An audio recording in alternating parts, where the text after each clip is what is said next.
The Versalift VO350-355 MHI has been designed and engineered to conveniently place personnel at workstations above the ground. Full control of the platform and complete freedom of boom movements make the Versalift a truly flexible and functional work platform.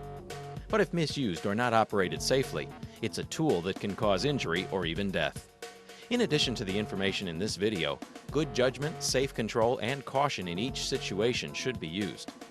Since the operator is in direct control of the aerial platform, good safety practices are the responsibility of the operator.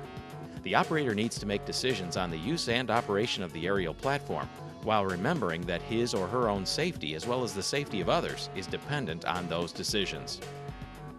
This video provides practical and essential information for efficient operation of the Versalift aerial device and is to be used in conjunction with the Versalift VO350-355 MHI operator and service manuals. It's not intended to replace your company's rules or regulations, or those of the federal government, but should be used in conjunction with them. Only qualified operators who are trained and experienced should operate the Versalift. Operator training should include instruction on employers' safety rules, all related governmental regulations, and a thorough understanding of the operator's manual. The operator's manual is an integral part of the aerial device and must be properly stored on the vehicle when not in use. Essentially, the main risks associated with operating an aerial lift are electrocution due to improper clearances around electrical lines and injuries caused by falling due to either equipment failure or performing unsafe or unstable maneuvers. Proper clearances from electrical lines should be maintained in accordance with federal, state, and your company's regulations. Equipment failures may be prevented by following the inspection and maintenance schedules which are covered in this video and listed in detail in the manuals provided. Every day your equipment must be given a thorough inspection to detect any problems before they become serious in accordance with ANSI and OSHA standards. During this inspection, the operator should look for anything out of the ordinary that might indicate a problem.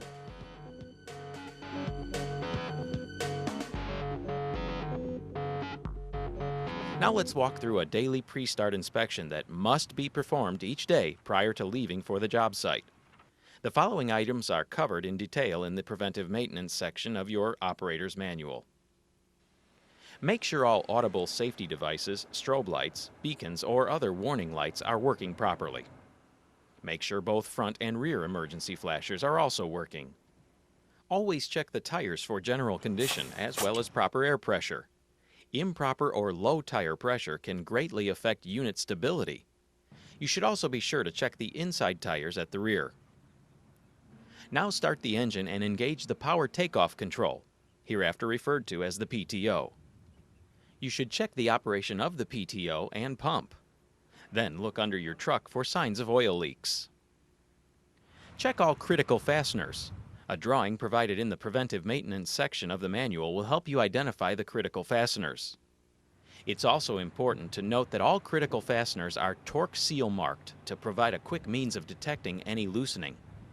Pay particular attention to the bolts holding the pin retainer tabs, pin retainer washers, pedestal mounting bolts, and the upper and lower turret rotation bearing bolts. The lift should not be used if any torque seal mark is broken. The bolt must be replaced with a new bolt of equal grade and torque to proper specifications by qualified personnel. You should also refer to the service manual for recommended torque procedures and a copy of the torque chart. Check the electrical system as it relates to the Versalift aerial for malfunction, signs of excessive deterioration, dirt, and moisture. Check all critical welds for any signs of cracks, pinholes, or other signs of fatigue. A critical weld drawing is provided in the preventive maintenance section of the operator's manual for reference. Examine the hydraulic lines for leaks or loose connections and frayed jackets. If any nylon jacket is damaged, you should inspect the hose inside for damage. Carefully examine the hoses, especially any portion of hose that is subject to flexing, in particular the hoses at the platform. Look for any loose objects that may have been left on the boom that could fall during operation. Check the hydraulic fluid level at the sight gauges located on the side of the hydraulic tank. This should be checked while the unit is completely stowed, such as for road travel. Add the appropriate fluid if necessary. You should again refer to the service manual for hydraulic fluid specifications and recommendations. It is very important to maintain the proper hydraulic fluid level. A full reservoir minimizes the operating temperature of the system, and in the event of a hydraulic leak, a full reservoir will give the operator more time to lower the platform. Check the controls to make sure they function properly. All the control handles except the selector should return to neutral when released. It's required that you operate the unit from the ground station through its full range of motion before allowing anyone to operate from the platform. Check for proper and smooth operation of the leveling system. Verify that all decals are legible and in good condition. Any warning, danger, caution, operational or instructional decals must be maintained in accordance with the applicable OSHA standards. A decal placement chart that includes part numbers is located in the preventive maintenance section of the operator's manual. And finally, inspect the fiberglass platforms for cracks in the mounting ribs, floor, and the flange around the top. If these conditions exist, the platform must be repaired or replaced before operation. Any suspect items found in the course of the inspection should be carefully examined or tested and a determination made by a qualified person as to whether they constitute a safety hazard.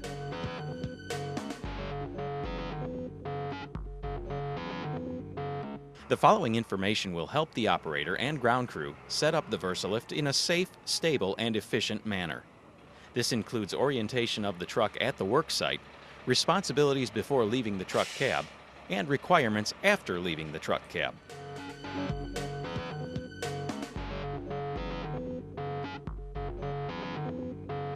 Before the Versalift is used, the work site should be surveyed for hazards such as untamped earth fills, ditches, drop-offs, manholes, or storm drains.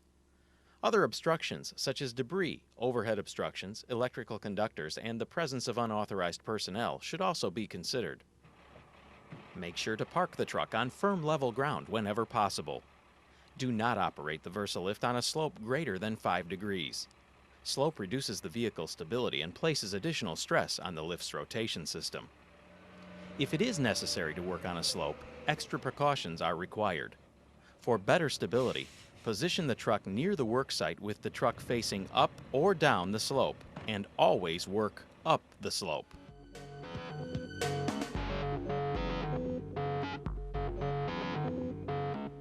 The following steps should be taken before leaving the truck cab in preparing to operate the aerial lift.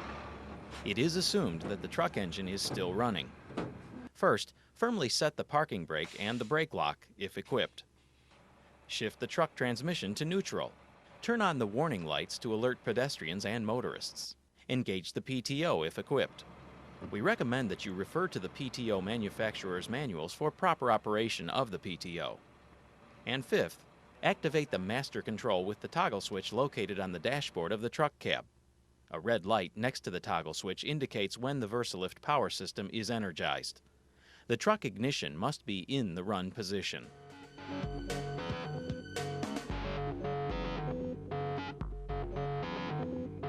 After leaving the truck cab, be sure to chock the rear wheels on both sides of the truck. Always set up adequate cones or barricades to mark the boundaries of the work site and alert pedestrians and motorists. Never work outside the boundaries and always engage the outriggers.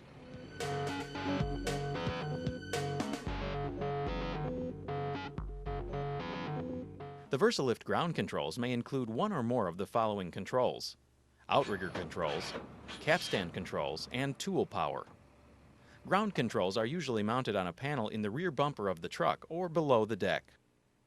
The outriggers must always be extended to provide stability for the aerial lift.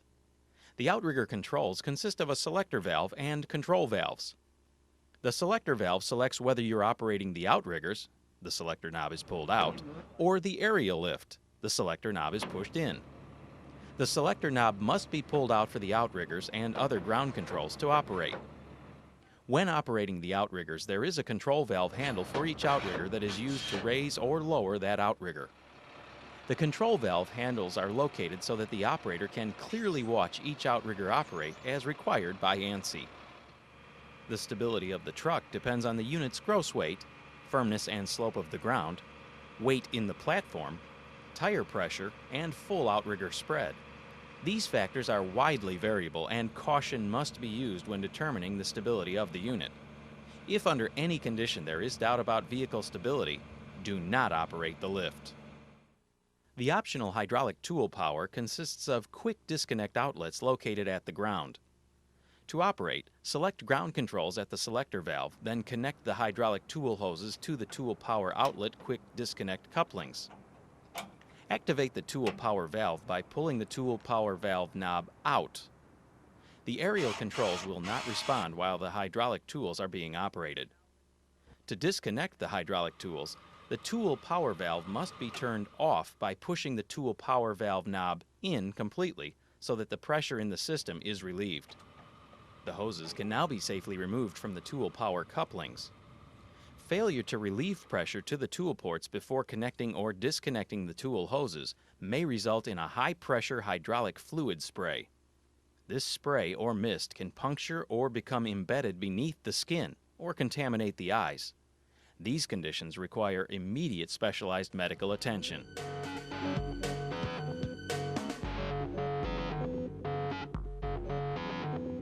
Now we'll cover the operating procedures and concerns for aerial lift operation. This information will be covered in order of probable use while operating from the ground, then at the platform and near energized conductors. First, the startup procedures. Once the unit is in the proper position as described earlier, you should disengage the upper boom tie-down strap. In extremely cold weather, it's a good idea to allow the engine to idle for a few minutes before operating the lift. This will warm the hydraulic fluid and improve performance. Cold fluid will cause the unit to operate slow and sluggish.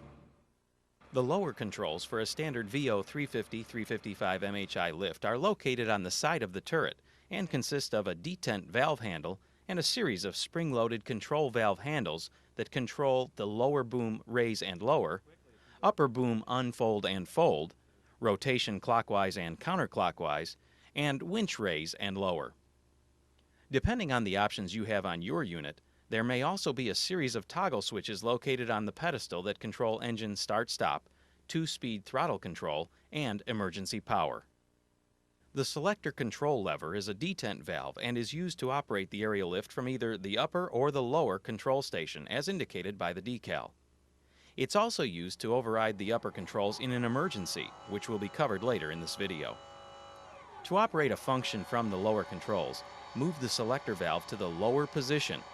Then operate the desired function by moving the spring-loaded control valve handle in the desired direction as indicated by the decal.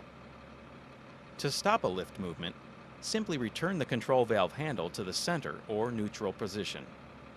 Never reverse any lift motion with a sudden reversal of the control valve handle. Allow the function to stop completely before reversing directions. The engine start-stop control is operated by a 2-position momentary toggle switch labeled Engine. To start the engine from the lower controls, simply actuate and hold the toggle until the engine starts, then release the switch.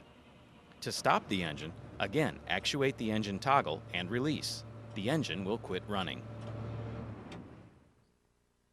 The optional throttle control gives the operator the choice of an engine idle speed for the efficient operation of the boom functions, or a faster engine speed for faster lift movement or tool power, if so equipped. The 2-speed throttle control is operated by a toggle switch labeled Throttle Control. To speed up the engine, place the control toggle in the engage position. To slow the engine to an idle, place the toggle to the disengage position.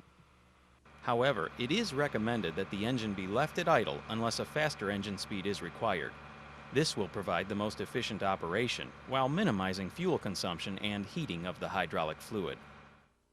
Option emergency power is useful if the lift's main power source fails. The emergency power control is a toggle switch labeled emergency power and can be used to activate the emergency hydraulic power motor to operate the lift. To activate the emergency power, simply place the toggle in the on position as indicated by the decal. Then operate a control valve in the desired direction. Do not operate this system for longer than 30 seconds continuously, as continuous operation beyond 30 seconds will drain the battery and may damage the emergency power electric motor. To disengage the emergency power, Return the control valve to the neutral position and push the emergency power toggle switch down. Now let's look at the controls located at the platform. It's important to remember that the selector valve located at the ground controls must be in the upper position for the platform controls to be operable. The standard upper control station at the dual platforms consists of a single stick control lever with safety trigger, emergency stop control at both platforms, engine start-stop control, hydraulic tool power, a platform rotation control for both platforms, and a jib and winch control. Optional controls available may include a hydraulic jib pole extension control, a 2-speed manual throttle control, and emergency power control.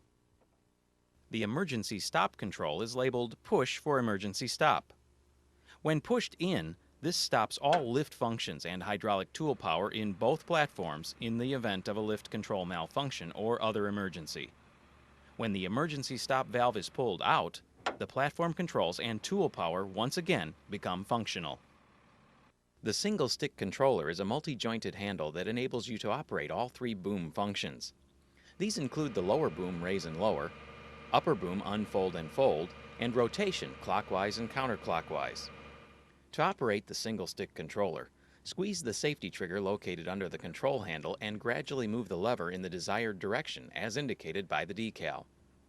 The speed of the function depends on the position or amount of handle deflection. To stop the function movement, simply return the control to the neutral position and release the safety trigger. 2 or more functions can be operated at the same time. However, for new or inexperienced operators, we recommend that they concentrate their initial efforts on learning to operate each lift function separately and refrain from operating the lift movements at full speed. Speed and smoothness of the lift movement are controlled by the operator's ability to feather the control valves with the single stick handle. Regular practice and experience will prove invaluable in developing the operator's proficiency in operating the lift. The engine start-stop control is operated by an air cylinder plunger with a black knob labeled Engine. To start the engine, push and hold the control knob in until the engine starts. If the engine does not crank, repeat the operation. Again, the Versalift power switch must be activated and the truck ignition in the run position before the engine can be started from the platform. To stop the engine, simply push the knob in again and release. The hydraulic tool power control is operated by a selector valve handle which allows you to engage and disengage the hydraulic tool power to pressure port 1 or 2 at the platform as selected. To provide power to a hydraulic tool, simply move the tool selector to either port 1 or 2, depending on which port you have your tool connected. It is important to remember to always disengage the tool power by moving the tool selector to the tool off position prior to connecting or disconnecting the tool hoses. Otherwise, a high-pressure hydraulic spray may result. The platform rotation control allows you to rotate the platforms clockwise or counterclockwise a full 90 degrees each. Both the main and the auxiliary platform have their own control handle for independent control of their platform's rotation.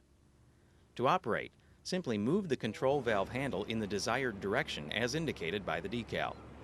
Allow the handle to return to the neutral position to stop rotation. The optional emergency power is used to activate the emergency hydraulic power unit should the main power source ever fail. To activate, simply push and hold the emergency power control knob down while operating the desired lift function. Simply release the control knob to stop the emergency power motor. Again, it's important to remember that the system must not be operated continuously for longer than 30 seconds. The optional 2-speed manual throttle control functions similar to that of the ground controls. An air cylinder plunger knob labeled Throttle operates the throttle control. Pushing the knob in and releasing increases the engine speed. Pushing in again returns the engine to an idle speed. The jib pole and winch is used to lift loads from the ground up to the work site at the platform.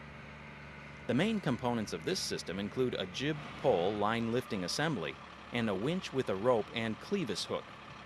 The hydraulic winch provides the power necessary to lift material with the maximum loads of the aerial lift being limited by the strength of the booms and the jib. To determine the jib capacity at a particular boom position, you can refer to the operator jib capacity indicator. Standard jib capacities are dependent on the upper boom angle and load line radius. The load line radius is the horizontal distance from the center line of the platform shaft to the winch line. Jib tilt control allows you to change the angle of the jib pole a full 180 degrees between two pin positions in relation to the upper boom. Please note that changing the jib pole angle changes the load line radius, thus changing the load lifting capabilities. We strongly recommend that you refer to your operator's manual for more detailed operating information and safety-related precautions regarding the operation of the jib and winch assembly. The jib pole can be extended manually between 2 to 6 feet by removing the safety pins and manually pulling the jib pole extension out to the desired length, then reinstalling the safety pin. An optional jib pole extension system is available. This system utilizes a cylinder located in the jib pole and is controlled by an additional control valve handle labeled jib extension. When stowing the lift, the jib pole should be tilted to the horizontal position and fully retracted. This minimizes travel height and rear overhang. Manual platform tilt is used to tip the platform for cleanout or to dump a bucket full of water. It can also be used for the rescue of an injured operator. To operate, make sure that the platform is a few feet off the ground.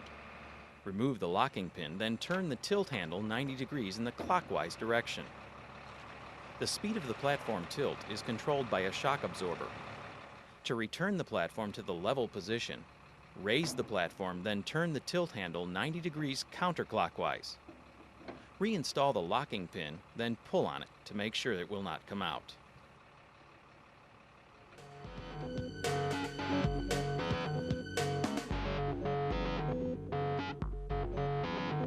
It's the responsibility of both the operator and ground crew to know and understand the capabilities of the aerial lift and hazards associated with operation near electric lines or components.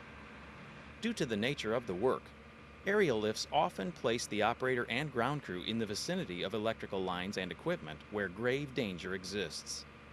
These dangers can only be avoided by the constant care of the operator and ground crew, who are aware of these dangers, know the limitations of the aerial lift and its insulating sections, and know how to protect themselves from these dangers.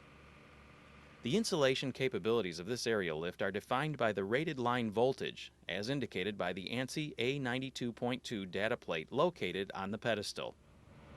Although the Versalift provides insulated booms, no aerial lift can provide protection from contact with or proximity to an electrically charged power line when you are in contact with or in proximity to another power line. You must maintain safe clearances from electrical power lines in accordance with applicable government regulations and allow clearance for boom, platform, and electrical line sway and deflection. Contact with or inadequate clearances from electrical power lines and apparatus will cause death or serious injury. It's also important to remember that the accumulation of dirt and moisture on insulated booms degrades the insulation value. Be sure the booms are clean and dry.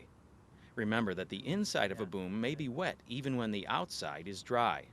Also, any equipment which bridges the gap between the platform and the ground voids the insulation and must be avoided when working near areas of electrical hazard. Here are some additional safety notes to remember. The operator must wear an OSHA-mandated personnel restraint device when operating from the platform. The lanyard must be attached from the manufacturer's approved anchor point at the boom tip to the personnel restraint device. Never operate an aerial device without wearing an approved personnel restraint system and lanyard attached to the specified anchor. Watch the boom to make sure it clears the truck and all other obstructions. Never allow anyone on the ground to touch the unit when the lift is being used to work on or near electrical lines. The Versalift must never be operated in the proximity of a lightning storm. Use outrigger pads when necessary to provide a firm footing. Never attempt to clean, oil, or adjust the Versalift while in motion. Versalift recommends that a lift not be used in winds exceeding 30 miles per hour. However, it's ultimately at the operator's discretion whether it's safe to operate in winds exceeding 30 miles per hour. Always stow and strap the boom down securely and completely before moving the truck. Never drive the truck with the PTO engaged. Whenever tools or equipment are included with the operator, the combined weight must not exceed the rated platform capacity. You must always refer to the capacity charts and decals located on the lift and in the manuals. When operating the winch, never exceed the maximum lifting capacity as shown by the capacity indicator. If the winch line has abrasive wear, pulled strands, cuts, heat damage, or other defects, it must be replaced before further use. Do not use the winch line to wrap or tie an object for lifting, as this will damage the line. Use an appropriate strap or chain.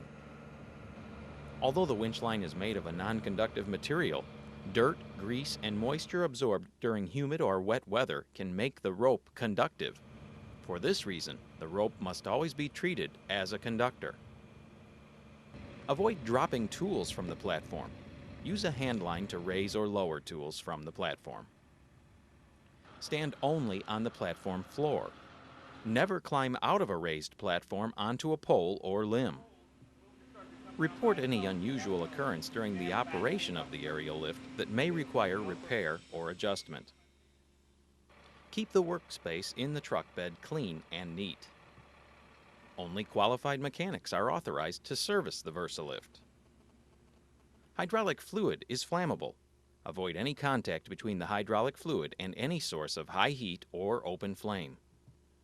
And finally, contact with hot hydraulic fluid or fluid under pressure can cause burns or severe injury, which would require immediate specialized medical attention.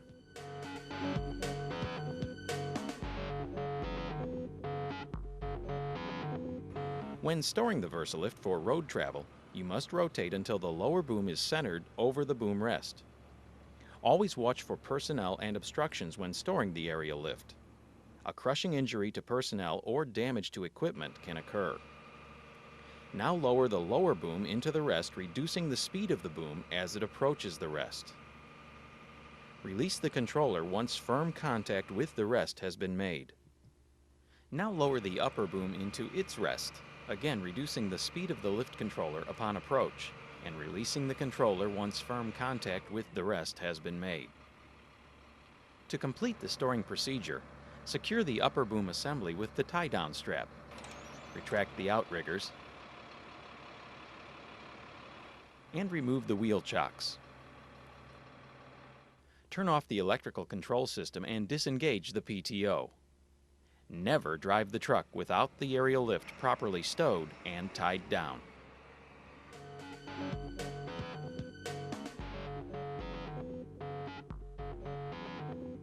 Emergency operation may be required if an operator is injured or the hydraulic system malfunctions, so operators should become proficient with the controls and features designed for emergency situations. In an emergency, the first priority is the safety of the personnel involved. Before attempts are made to rescue personnel, make sure the unit has not become electrically energized. Identifying the problem and initiating the proper emergency procedures will promptly help minimize or possibly prevent injuries. It's important to follow standard work practices and safety regulations. In case of truck engine, pump, or PTO failure, the emergency power should be used as outlined earlier, if so equipped. If a situation requires, the upper controls may be overridden through the use of the selector valve handle located at the ground control station. Move the selector handle to the lower position for operation of the lift. This renders the upper controls inoperable, and the lift can now be lowered by use of the lower controls. If all hydraulic power sources become inoperable, there are ways to manually bleed the platform to the ground. However, these are last resort methods and extreme care should be taken. If the hydraulic system fails with an operator aloft, bleeder ports for each cylinder can be used to lower the booms and return the operator to the ground. Qualified personnel at the site are responsible for selecting a safe path of descent. Carefully loosen the bleeder plug on the appropriate cylinder port. Be prepared for a flow of hot oil escaping from around the plug. The speed of boom descent depends on the rate of oil loss. Once close to the ground, tighten the bleeder plug to stop the boom descent. Loosening the bleeder ports on the cylinders can only be used in lowering the booms. Make certain all body parts are clear of the boom path before attempting to lower the boom using the bleed ports. Failing to do so may cause death or serious injury. If there are any obstructions stopping you from bleeding the booms down, the turret rotation system can be manually actuated. Open the two bleeder ports located on the dual counterbalance valve manifold on the rotation motor, allowing the oil to bypass the valve during rotation. Now rotate the lift by placing a 7/8" hex socket and ratchet on the output shaft of the gearbox. Now turn the shaft until the boom is centered over the boom rest. After manual rotation is completed, the bleeder ports must be closed. The engine start-stop control can be used for emergency operation in the event the prime power source stalls or dies. To restore lift operation, use the engine start-stop control to crank the engine and attempt to stow the booms as the engine turns over. Crank the engine intermittently at 30-second intervals to conserve the battery. Use the emergency power motor if installed. The truck transmission must be in neutral or park before using the engine start-stop.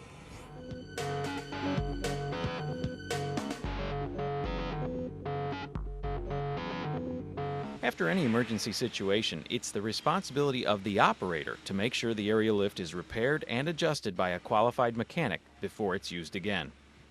If an equipment defect is suspected, do not allow anyone to operate the aerial lift or enter the platform until the problem is corrected. The aerial lift must then be operated from the lower controls through its full range of motion several times. The hydraulic fluid level must also be checked and refilled if necessary.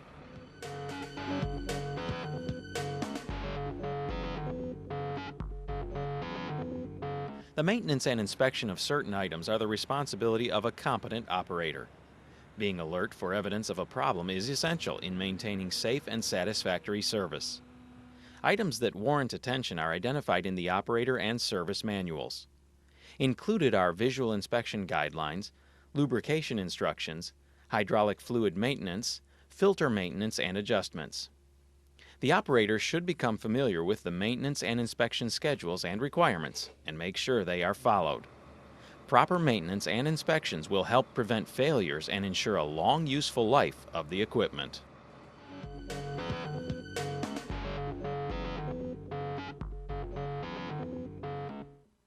Remember, no video or manual can cover every situation that may occur or prevent every accident. When it comes to safety, there are several factors involved. It's the manufacturer's job to design and build the Versalift aerial work platform to the highest possible safety standards. It's the owner-employer's job to ensure the Versalift is properly serviced and maintained, with the operators properly trained. And it's the operator's job to use the Versalift responsibly as required by the applicable ANSI and OSHA standards. If any one of these three safety components is not properly performed, an accident, injury, or worse can occur. It's therefore essential that all three groups, the manufacturer, the owner-employer, and the operators, all contribute their part to the safety of the Versalift. If you have any questions concerning the Versalift VO350-355, please contact your local distributor or even the manufacturer. And thanks for watching.